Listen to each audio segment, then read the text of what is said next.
So the Paper Mario series is getting a new entry soon, called Paper Mario the Origami King.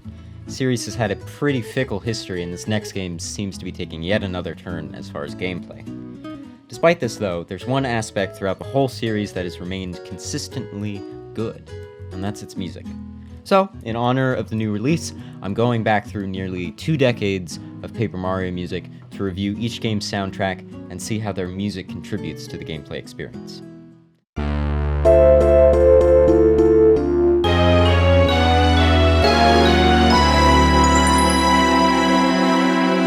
This episode, we'll be looking at the first 2 games in the Paper Mario series, Paper Mario 64, which released in Japan on August 11, 2000, followed by worldwide releases later in 2001, as well as Paper Mario the ThousandYear Door, released on the GameCube in 2004.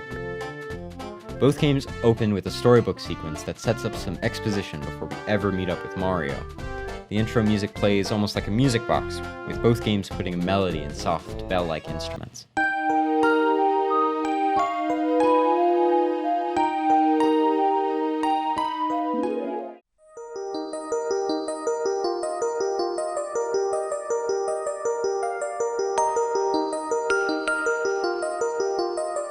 Both pieces repeat a descending motif to define the harmony, which tends to alternate between a major 1 chord and a chord borrowed from outside the key, specifically using the flat 6 scale degree. However, to ground the harmony, the tonic is a part of both harmonies. In 64, you can see it in the supporting line here and the string pedal here.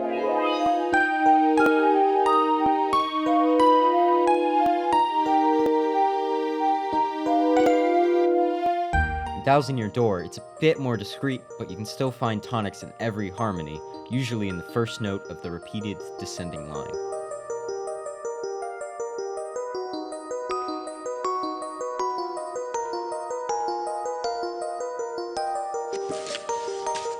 Personally, considering both games were scored by Yuka Tsujioko, I believe this was intentionally done to relate the ThousandYear Door to its N64 predecessor. Heck, they're even in the same key, E-flat major. However, these intro sequences still have very distinct characters that reflect the games they belong to as a whole. Let's start with Paper Mario 64's Story of the Stolen Spirits. It's in a 3/4 meter, has a light orchestration of bells, harp, a string patch, an upright bass, and this whistle-like synth. The storybook opening is pretty calm, and when interrupted by Bowser, it merely trails off, detuning the remaining accompaniment part.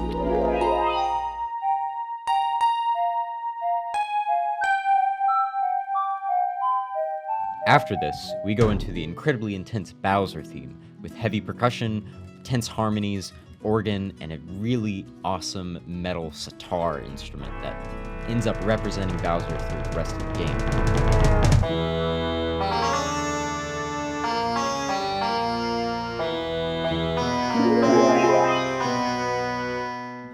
Check out this quartal chord, that is, a chord made entirely of stacked fourths rather than the usual thirds, in measure 32, and how this dramatic 5-voice harmony is playing down a half step.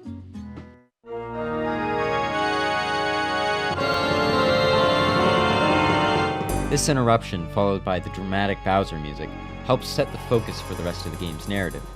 This intro tells you everything you need to know about the overarching story.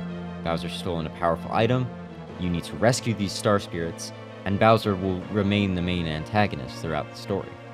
There isn't really any ambiguity at play here. It's an effective, albeit cliched way to frame the story, especially for a Mario game. However, the music does its job at scoring this story properly. The ThousandYear Door, on the other hand, is structured around its mysteries.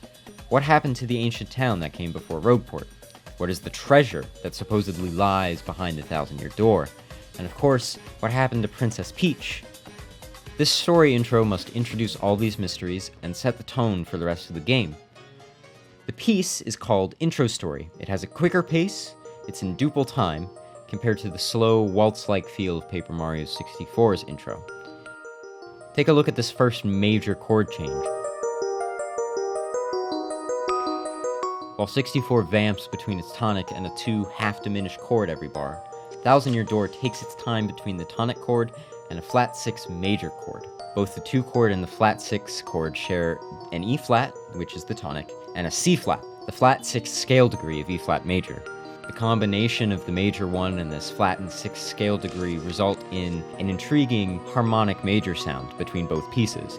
However, the major quality of the flat 6 chord lends Thousand Year Door's intro story a more grand feeling than 64, appropriate for the tale of an ancient city as opposed to more conservative story in Paper Mario 64. In addition to the flat 6 chord, there are also several chord extensions. The tonic chord at the beginning, for example, is extended to an E flat major 9. Later, this is extended further to an E flat major 7th sharp 11, adding in the mysterious Lydian color.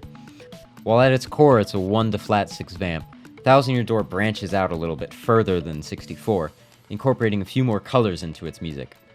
Check out this brief motion to the 5/7 chord, lining up with the jump in time of the story.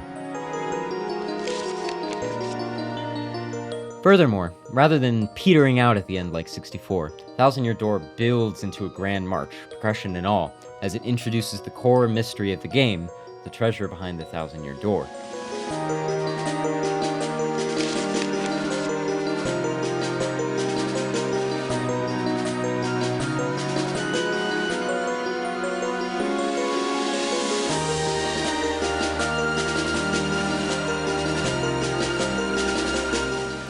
I think T2ID really excels above its predecessor here. Paper Mario 64 has excellent music, but it's all fairly reserved when compared to the absolute chaotic excitement that can be found in Thousand Year Door. This is a trend that carries out through the entirety of both game soundtracks. 64 is very much a familiar Mario world, just as an RPG, but Thousand Year Door is a strange world that Mario just happens to find himself in. The stakes are higher, and the world is wackier. Thousand Year Door's flair for the dramatic doesn't disconnect it from the world of Paper Mario 64, but it differentiates it as a more exciting, intense experience. The difference in energy is clear when you consider that Paper Mario 64 is effectively a storybook, but the Thousand Year Door presents itself as a stage play, if not a musical. Let's start looking at the soundtracks as a whole. Both games pull heavily from classic Mario platformer music. Sometimes, especially in 64, this is just a direct reference or rearrangement. Check out the version of the Super Mario Bros. 3 airship theme that plays during this segment of Koopa Bros. Tower.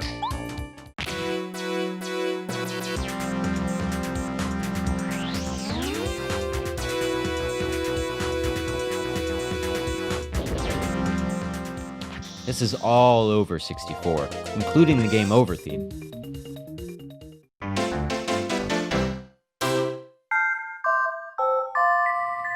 As well as a now well-known musical Easter egg at the start of each chapter.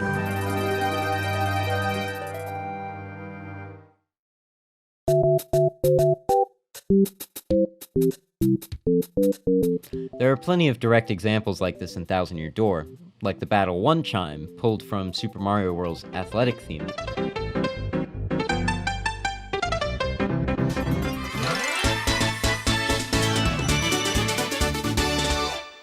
And of course, the Game Over theme as well.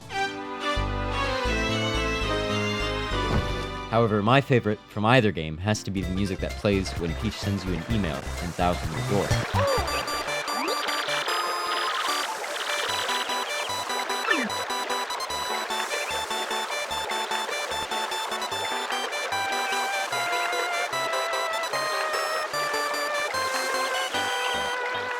Even beyond direct references, both games borrow motifs from classic Mario soundtracks to incorporate into their melodies. The main theme of Paper Mario 64 references Mario World's athletic theme.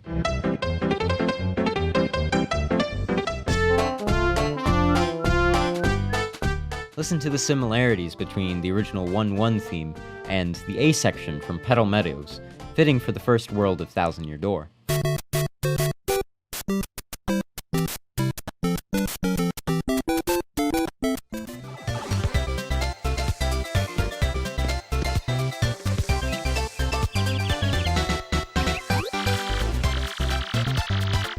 Referencing other musical material isn't the only way to quickly convey information to the player, of course. Being story-driven experiences, many of the characters in these games get distinct tracks to help emphasize their importance. In the original Paper Mario, for example, Bowser has an incredibly strong musical presence. Watch how, as soon as Bowser lands in this intro cutscene, his theme from the intro sequence begins to play, continuing into the tutorial battle.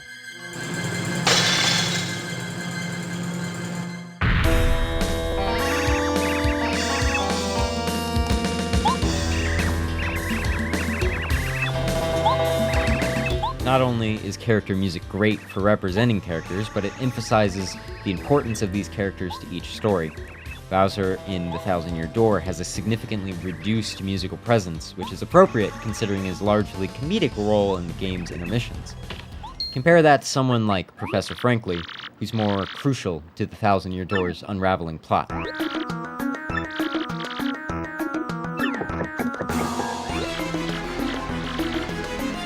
His theme pretty much gets played right before each chapter at the intermissions.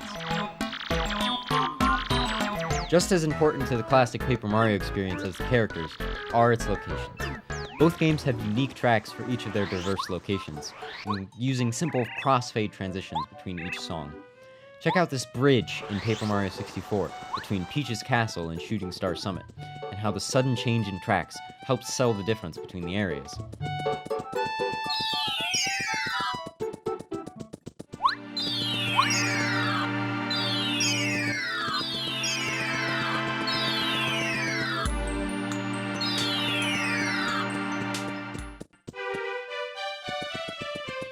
Now, this technique isn't exactly revolutionary. In fact, I'd argue that this musical structure, that is, having tracks based on location with fade transitions, is the most common way for games to structure their music. When it comes to such remarkably different tracks, it's hard to do better than a quick fade transition, except maybe for masking it up a bit with a sound effect.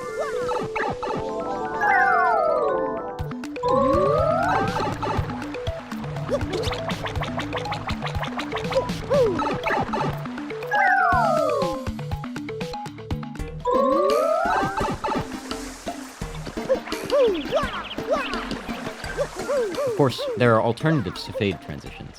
You can make a track adaptive so that the music itself responds to where the player is and what they're doing in real time. Unfortunately, adaptive music techniques are rare in both of these Paper Mario games. The Thousand-Year Door does have a sneaky alternative battle win fanfare if you win a battle while your partner is KO'd, however.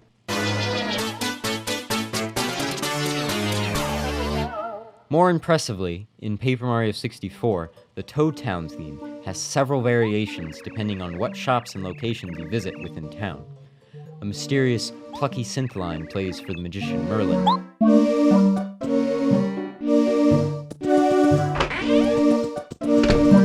This upbeat swing variation plays when you enter the bad shop.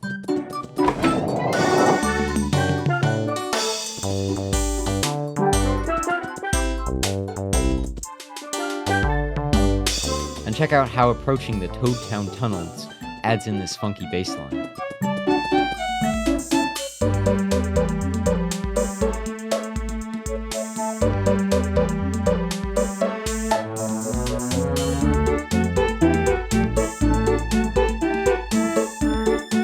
Altogether, there are 8 different variations in total, not counting the original theme. Since it's all part of the same track, everything stays lined up.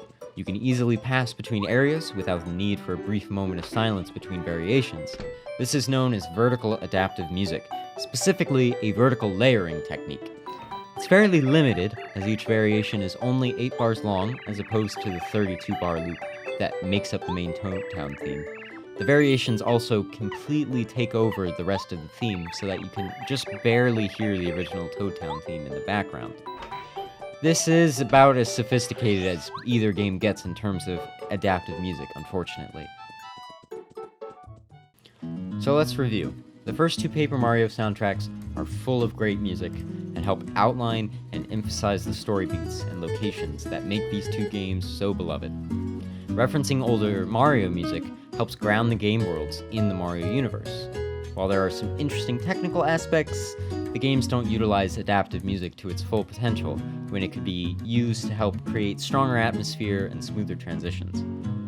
Paper Mario 64's soundtrack is generally more reserved than Thousand Year Door's, reflecting the expanded scope of the second game. Since this is a review of the soundtracks, let's give each game a somewhat arbitrary rating. Number ratings are a bit silly, but let's say a 5 out of 10 for the original Paper Mario soundtrack and a 7 out of 10 for Thousand Year Door.